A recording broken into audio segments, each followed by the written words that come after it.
वैसे ये dry snacks देखकर आपको पता चल ही गया रहेगा कि ये मुठिया है, और ये मुठिया देखकर आपको यही लग रहा होगा कि ये मेथी की पत्ता भाजी के मुठिया है।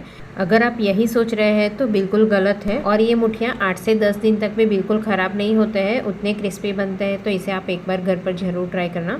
जय जिनेंद्र सभी को। तो चलिए आज की मज़ेदार रेसिपी शुरू करते हैं। तो आज हम क्रिस्पी मुठिया करेले की छिलके से बनाएंगे। तो उसके लिए मैंने यहाँ 500 ग्राम करेले लिए हैं, और ये करेले को हमें अच्छे से गर्म पानी में 3 से 4 बार वॉश कर लेना है, क्योंकि इसके जो बीच बीच में कांटे हैं उसमें कभी कभी कचरा फंसा हुआ रहता है। तो उसे हमें अच्छे से साफ़ कर लेना है, क्योंकि हमें छिलके का यूज़ करना है, इसलिए अच्छे से वॉश करना है। अब हमें टॉप और बॉटम से डंठल का पार्ट कट कर लेना है, और डंठल को हम फेंक देंगे, और ये छिलके को हम इस तरह से ऊपर ऊपर से कट करेंगे और एक बाउल में या फिर एक प्लेट में निकालते जाएंगे।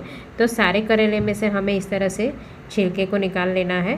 अक्सर हम सब्जी बनाते हैं तो ऊपर के ये छिलके निकाल देते हैं और उसे हम फेंक ही देते हैं, या फिर कोई छिलके के साथ ही सब्जी बना लेते हैं, पर ज़्यादातर छिलके को इस तरह से हम कट ही कर लेते हैं। तो मेरे घर पर भी करेले की जब सब्जी बनती है तो हम इस तरह से छिलके को हटा लेते हैं। और डायबिटीज़ पेशेंट है तो कभी कभी ये छिलके का जूस भी पी लेते हैं, पर जब मैं ये सब्जी बनाती हूँ तो इस तरह से छिलके को कट करके निकाल लेती हूँ, क्योंकि सब्जी कट भी लग जाती है तो फिर बच्चे भी नहीं खाते हैं वो सब्जी। तो इस तरह से हमें छिलके को कट कर लेना है। तो ये मुठिया बनाने के लिए हमें करेले के छिलके का ही यूज़ करना है, पर ये सब्जी बनाने के लिए मैंने कट किया था। तो देखिए हमें सारे करेले को इस तरह से ऊपर ऊपर से जो कांटे वाला पार्ट है उसे कट कर लेना है, और इसे हम एक बाउल में हम इकट्ठा करेंगे। तो देखिए यहाँ मैंने सारे करेले को छील दिया है, और ये छिलके के ही हम मुठिया बनाएंगे। तो ये मुठिया बिल्कुल कड़वे नहीं लगते हैं, और सच में ये बहुत ज़्यादा टेस्टी लगते हैं, और किसी को पता भी नहीं चलेगा कि ये करेले के छिलके से बनाया है। तो देखिए ये सारे छिलके ऊपर 1.5 कप जितने हैं। अब इसमें हम 1 चम्मच भरकर नमक ऐड करेंगे और हाथ से बहुत अच्छे से मसलेंगे, जिससे ये छिलके भी एकदम सॉफ्ट हो जाएंगे, यानी जैसे कट किए हो वैसे छोटे छोटे हो जाएंगे। वैसे आप चाहो तो पल्स मोड पर मिक्सर बाउल में भी हल्का हल्का दरदरा ग्राइंड कर सकते हो। तो देखिए यहाँ मैंने हाथ से ही क्रश किया है इस तरह से। जैसे मसलेंगे वैसे ये करेले के छिलके में से पानी छूटेगा, और छिलके भी थोड़े सॉफ्ट हो जाएंगे और एकदम चूरा जैसा बन जाएगा। तो नमक डालकर ही हमें इस तरह से अच्छे से मसल देना है, और इसे हम ढककर 15 से 20 मिनट के लिए रख देंगे। तो देखिए ये मैंने करेले भी कट कर लिए सब्जी बनाने के लिए। अब मुठिया बनाने के लिए मैंने यहाँ आधा कप मक्के का आटा लिया है, आधा कप बाजरे का आटा ऐड करेंगे, साथ में आधा कप रागी का आटा यानी नाचनी का आटा ऐड करेंगे। आप चाहो तो आधा कप जवारी का आटा भी ऐड कर सकते हो। आधा कप बेसन ऐड किया है, और आधा कप चावल का आटा, आधा कप गेहूं का दरदरा आटा ऐड किया है।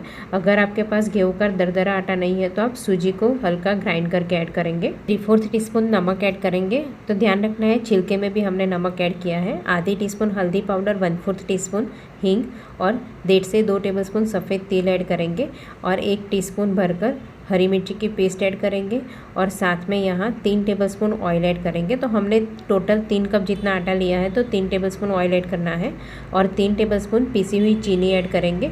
तो देखिए ये पिसी हुई चीनी के इस तरह से थोड़े गट्ठे हो गए हैं, तो आप चाहो तो छान कर भी ऐड कर सकते हो, पर इस तरह से अच्छे से मसलेंगे तो वो अच्छे से वो गट्ठे हैं वो टूट जाएंगे।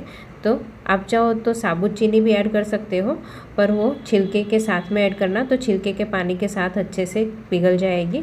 आटे में चीनी मत ऐड करना। सारे मसाले और मोहन को आटे में अच्छे से मसलना है, जिससे ये सारा आटा ऑयल से अच्छे से कोट हो जाना चाहिए, जिससे हमारे मुठिया एकदम क्रिस्पी बनेंगे। अभी आटे को साइड में रख लेंगे, और देखिए ये करेले के छिलके को ढक के रख दिया था 15 से 20 मिनट के लिए, तो उसमें भी अच्छे से पानी छूट गया है।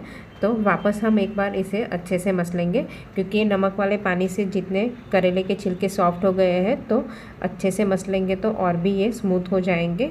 तो देखिए अच्छे से मसल कर हमें इस तरह से चूरा जैसा कर लेना है।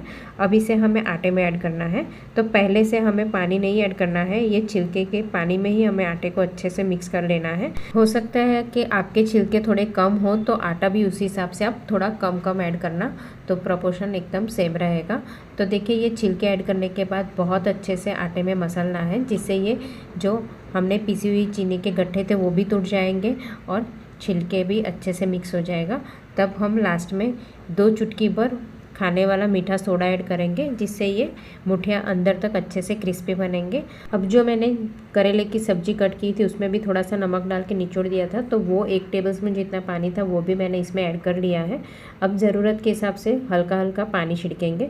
तो देखिए इस तरह से मसलने के बाद अच्छे से बाइंडिंग नहीं हुआ है, हल्का हल्का बाइंडिंग हो गया है, तो 1 से 1.5 टेबलस्पून इस तरह से पानी छिड़केंगे और अच्छे से प्रेस करते हुए हम आटे में मिक्स कर लेंगे।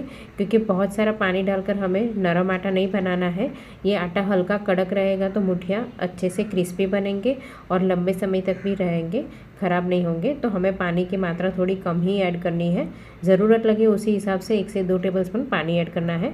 ज़्यादा पानी ऐड करने की ज़रूरत नहीं पड़ेगी, क्योंकि करेले के छिलके में से भी पानी छूटा है, उसी से आटा थोड़ा बाइंडिंग हो जाता है। तो देखिए मुठिया बनाने के लिए आटा तैयार है। इससे ज़्यादा नरम आटा नहीं करना है, हल्का कड़क आटा ही रखेंगे। और देखिए दोनों हाथ को मैंने हल्का ऑयल से ग्रीस कर दिया है और इस तरह से हम थोड़ा थोड़ा आटे का पोर्शन लेंगे और इस तरह से मुट्ठी में थोड़ा आटा प्रेस करेंगे तो मुठिया बन जाएंगे। तो थोड़ा थोड़ा आटा लेना है और दोनों हाथों से हम मुठिया बनाएंगे तो ये मुठिया जल्दी से फोल्ड भी हो जाएंगे। और आटा इस तरह से हल्का हल्का थोड़ा ड्राई रखेंगे, जिससे ये मुठिया एकदम क्रिस्पी बनेंगे। तो थोड़ा प्रेस करने वक्त हम थोड़ा ध्यान रखेंगे, अच्छे से प्रेस करेंगे, जिससे फ्राई करने के वक्त बिल्कुल मुठिया टूटेंगे नहीं और अच्छे क्रिस्पी बनेंगे। तो देखिए यहाँ मैंने मुठिया को फोल्ड कर लिया है।